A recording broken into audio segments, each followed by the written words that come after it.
Hi folks, welcome to RJA Imact. Today we're going to be talking about myths surrounding events on 9/11. The original World Trade Center, or WTC, was a large complex of buildings in New York. It was destroyed on 11th of September 2001, 9/11. Before its destruction, it was a New York City icon. The Twin Towers, as the two tallest buildings were known, were used in countless film and TV projects. On 9/11, the North and South Towers were hit by two Boeing 767 aircraft. In addition, the Pentagon was hit by another hijacked aircraft, and yet another aircraft crashed into the Pennsylvania countryside. Alternative theories on what happened started almost immediately. The general consensus is that Al-Qaeda terrorists directed by Osama bin Laden hijacked four airliners in mid-air, took over the cockpits and then proceeded to cause the crashes. These arose very quickly after the events and were first suggested in September 2001. Eric Hufschmidt's book Painful Questions, an analysis of the September 11th attack, was published in 2002. David Griffin's book, The New Pearl Harbor, has become a reference work for the 9/11 Truth Movement and was published in 2004.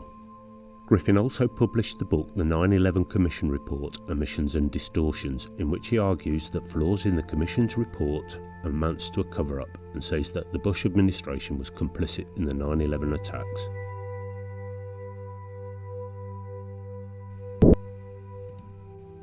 Theory 10. There must have been other explosives detonated in the lower levels of the Twin Towers at the same time as the plane crash. The first hijacked plane crashed into the North Tower and the second plane crashed into the South Tower. The claim is based on published images of the lobbies of both buildings, which were visibly damaged before the towers collapsed. The official explanation is that debris sliced through the utility shafts in the tower's core. This created a conduit for burning jet fuel to run through the building and explode out into the lobby on the ground floor, where people died. Theory 9. The jet fuel kerosene does not burn hot enough to melt steel, and therefore the structural failure could not have been caused by a fire. The official explanation is that while the fuel burns between 800 and 1500 degrees Fahrenheit, which is not enough to melt steel, which melts at 2750 degrees Fahrenheit. However, the steel frames did not need to melt, they just needed to lose some structural strength, which requires much less exposure to heat. Steel loses about 50% of its strength at 1100 degrees Fahrenheit. Also, a lot of the spray-on fireproofing insulation was knocked off the steel in the path of the planes, and that made the metal more susceptible to the heat. Here's a typical image of steel that has failed by deforming in a fire, but not melted.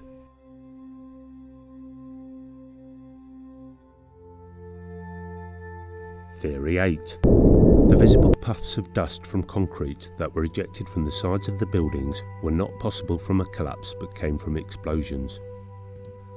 Theorists often quote Van Romero, an explosives expert, who stated there were some explosive devices inside the buildings that caused the towers to collapse. This effect is actually explained as the weight of all floors above the collapse came down on the highest intact floor. This floor in turn would fail and transmit the forces down through the building. This process is called pancaking. The air inside is going to be shot out of the windows along with concrete and dust. This can create the impression of a controlled demolition.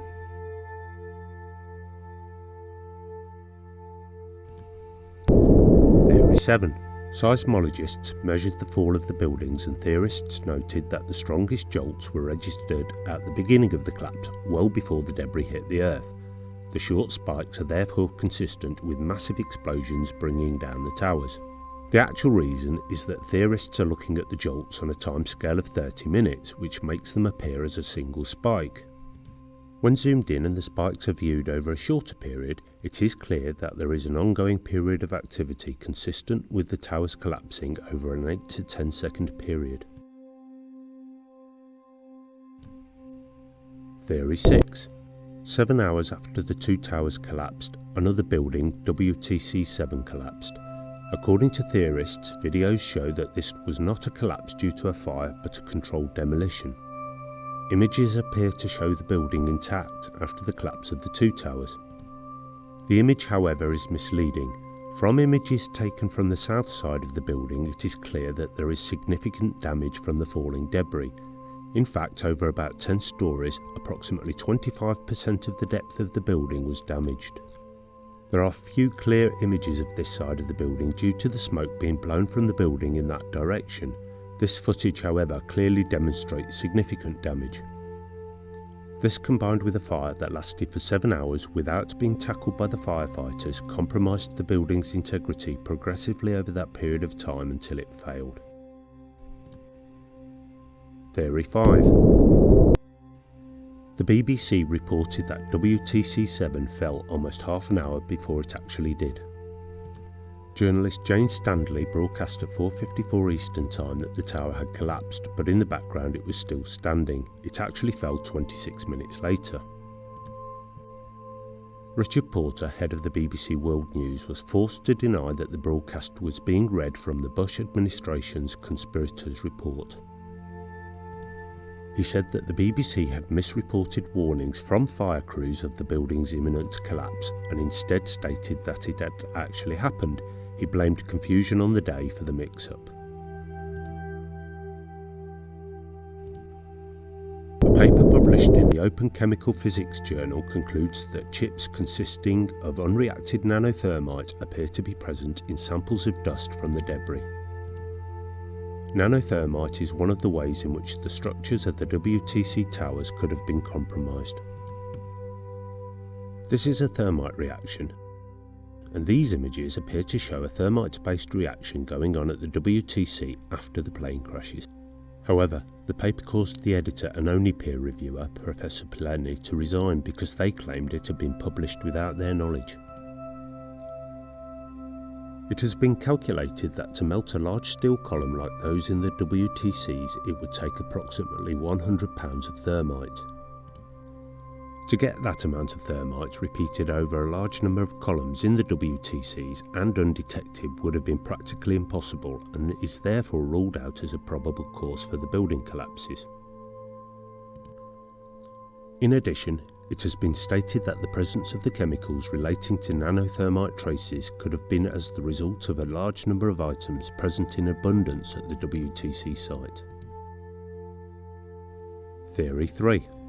A common claim is that the North American Aerospace Defense Command, NORAD, issued a stand-down order or deliberately scrambled fighters late to allow the hijacked airplanes to reach their targets without interference. This failure amounts to a government conspiracy to allow the attacks to occur. One of the first actions taken by the hijackers on 9/11 was to turn off or disable each of the 4 aircraft's onboard transponders. Without these transponder signals to identify the airplane's tail number, altitude and speed, the hijacked airplanes would have been only blips amongst 4,500 other blips on NORAD's radar screens, making them very difficult to track. The longest warning NORAD received of the hijackings was some 8 minutes for American Airlines Flight 11, the first flight hijacked.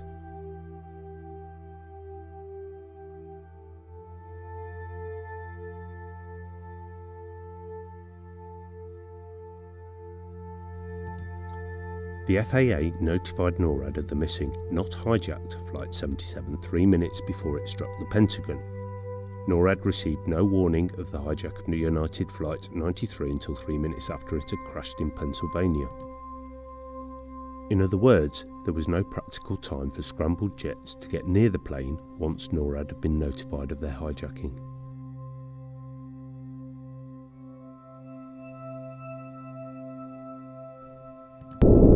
Theory 2. The Pentagon. Political activist Thierry Mason and filmmaker Dylan Avery claim that no plane crashed into the Pentagon. Instead, they argue that the Pentagon was hit by a missile launched by elements from within the US. How does a plane 125 feet wide and 155 feet long fit into a hole which is only 60 feet across is one of the questions asked. This answer is provided by Mehdi Sozan, a professor of civil engineering, who states, when Flight 77 hit the Pentagon, One wing hit the ground and the other was sheared off by the Pentagon's load-bearing columns. This is the Pentagon after the collapse of the damaged section and airplane debris scattered near the Pentagon on the day of the attack. The evidence refuting missile claims includes the airplane's debris, including Flight 77's black boxes, the nose cone, landing gear, an airplane tyre, and an intact cockpit seat, which were all found at the crash site. Theory 1. The no planes theory. Former chief economist within the Labour Department under the Bush administration, Morgan Reynolds, argues that no planes were used in the attacks. The no plane theory, promoted via internet videos, claims that this shot of the second impact, taken from a news helicopter, depicts a video composite of a Boeing 767 accidentally appearing from behind a layer mask. He claims that it is physically impossible that the Boeing planes could crash into the building, and that digital compositing was used to depict the plane crashes in both news reports and subsequent amateur video. There were no planes, there were no hijackers, Reynolds insists. Most no planes adherents assert that either CGI of a passenger plane was overlaid onto a winged cruise missile or military aircraft, or that computer-generated images of a passenger plane were inserted into video footage and plane-shaped explosive cutouts were planted in the buildings in order to create the impression of a plane impact. This theory is controversial even amongst conspiracists. In fact, discussion of no-plane theories has been banned from certain conspiracy theory websites, and advocates have sometimes been threatened with violence by posters at other conspiracy theory websites.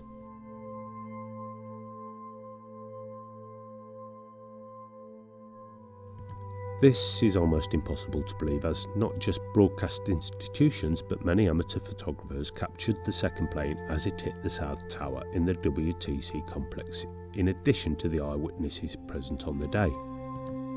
Hoax, fraud, or conspiracy theory? Our conclusion is conspiracy theory.